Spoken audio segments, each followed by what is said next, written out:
Assalamualaikum warahmatullahi wabarakatuh. A'udzu billahi minasyaitonir rajim. Bismillahirrahmanirrahim.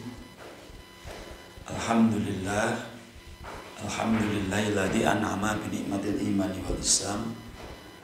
Wassalatu wassalamu ala sayyidina Muhammadin khairil anam wa ala alihi wa ashabihi wa man tabi'ahum bi ihsanin ila yaumil qiyamah. Rabbi shrah li sadri wa yassir li amri wahlul 'uqdatam min lisani yafqahu qawli, amma ba'du. Muslimin muslimat yang dirahmati oleh Allah Subhanahu wa taala, kita lanjutkan kajian pada kali ini, meneruskan pada yang kemarin kita sampaikan, yaitu tentang apa sih sebenarnya kenapa sih kita sebenarnya kok dadak atau harus berpuasa di bulan Ramadan. Yang pertama, yang kemarin kita sampaikan, bahwa tujuan dan esensi puasa Ramadan adalah membentuk karakter manusia yang bertakwa kepada Allah Subhanahu wa taala.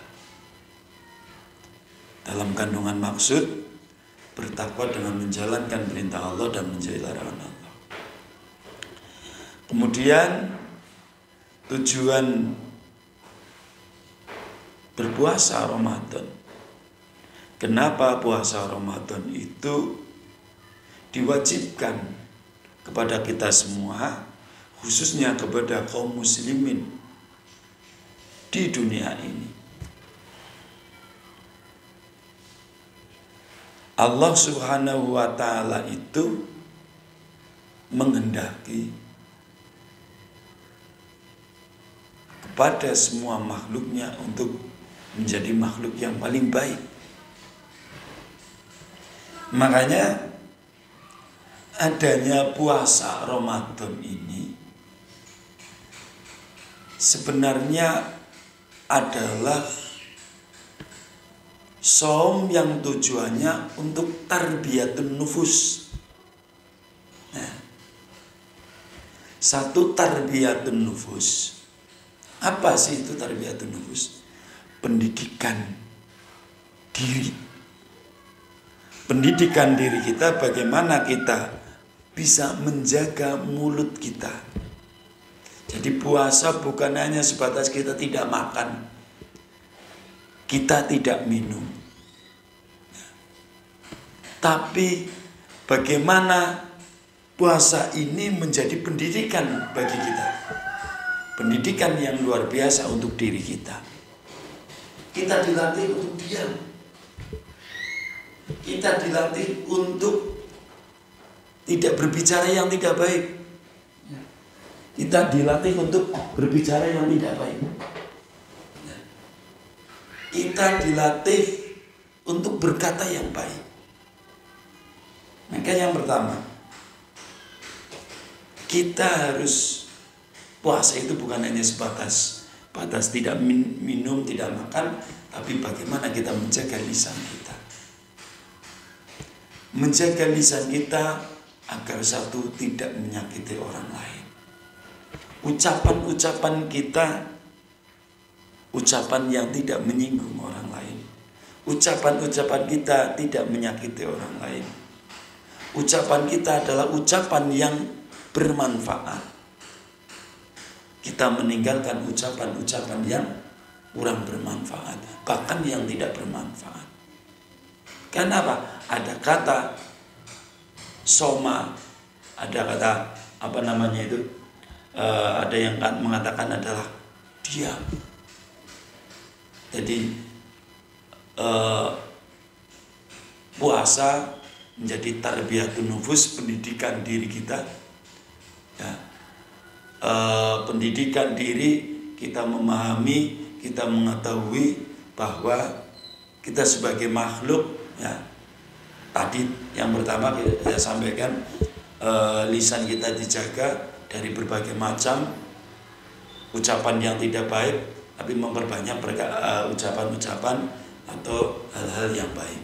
Misal dengan membaca tadarus Al-Quran, dengan membaca sholawat, dengan memperbanyak zikir, dengan membaca sirah nabawi, dan dengan berbagai macam hal-hal yang bermanfaat untuk diri kita dan suatu hal-hal yang bisa mendatangkan pahala untuk kita.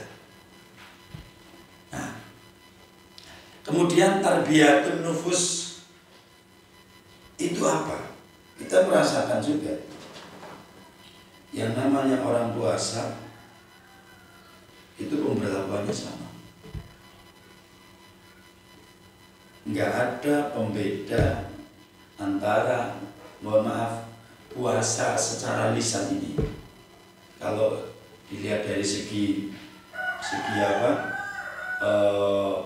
pembagian tentang puasa, jenis puasa itu kan ada 3. Ada jenis puasanya golongan para nabi, para rasul, ada puasanya para aulia, para ulama, orang-orang soleh, salafus soleh, dan ada puasanya orang awam. Ya kayak kita puasanya orang awam, ya setidaknya satu, tidak makan, tidak minum, menghindari ungkapan-ungkapan yang tidak baik. Ya, masa puasa dalam misak-misuk, menyaki wong, terus tukang gosip, ngomong alane wong, ngomong hal-hal sing ora apik tentang diri wong. Nah ini kan juga tidak baik. Nah, kembali ke permasalahan yang tadi awal. Jadi itu kalau tingkatan puasa, si golongan itu ada 3 itu ya, ada 3 orang. Kemudian dengan puasa itu kita sebenarnya merasakan, karena apa ya? Di puasa ini hampir sama dengan di masalah sholat. Tidak ada pembeda dengan siapapun.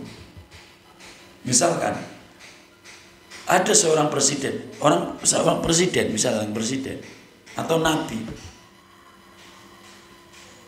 model puasanya sama. Tingkatannya yang beda itu tadi. Model puasanya sama. Mulai waktu imsak itu sampai maghrib sama. Jadi mungkin kuantitasnya itu hampir sama, cuman kualitasnya itu yang berbeda. Modelnya itu sama, waktunya sama, ya. Cuman kalau waktu lama dan tidaknya itu tergantung masing-masing negara. Indonesia dengan misalkan di mancanegara yang mana pergerakan matahari agak lambat misalkan, jelas berbeda. Kita beruntung, kita sebagai orang Indonesia itu Masya Allah harus banyak bersyukurnya. Karena apa? Indonesia ini waktunya imbang, pas. Coba ada di negara mana itu yang puasanya sampai 18 jam, ada yang sampai 20 jam. Kita luar biasa, paroan. Makanya kadang-kadang miris. Nah, miris. Sampai lama terus saya wene atau sore kencot lanjut iturin bahasanya kencot. Makanya diperbanyak kegiatan yang benar ibadah agar rasa lapar itu hilang. Nah, itu. Jadi bahwa kita melatih diri puasa itu sebenarnya melatih diri kita, pendidikan untuk diri kita.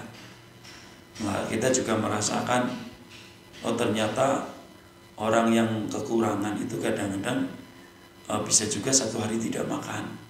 Nah, ini kita merasakan ini. Kita merasakan hal yang sama. Nah, maka monggo lah keuntungan yang sangat luar biasa kita sebagai warga Indonesia dengan sedemikian rupa, waktunya juga sudah diatur sedemikian rupa. Di Indonesia saja yang semuanya diatur. Masalah ibadah pun diatur. Masalah puasa diinformasikan. Masalah imsak diberitahu. Mau buka puasa diberitahu. Indonesia. Maka bersyukurlah kita semua sebagai warga Indonesia. Dan sekali lagi, esensi yang kedua tentang puasa adalah puasa itu melatih diri kita untuk berbuat baik.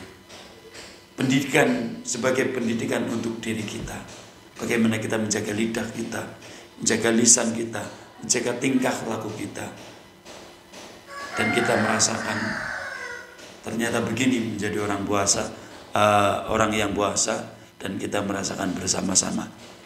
Harapan kami puasa kita bukan yang kita dapat bukan hanya haus dan lapar saja, tapi ibadah-ibadah yang lain. Maka kita pergunakan lidah kita, mulut kita berbanyak untuk zikir, untuk tadarus, untuk membaca sholawat kepada Rasulullah Muhammad SAW.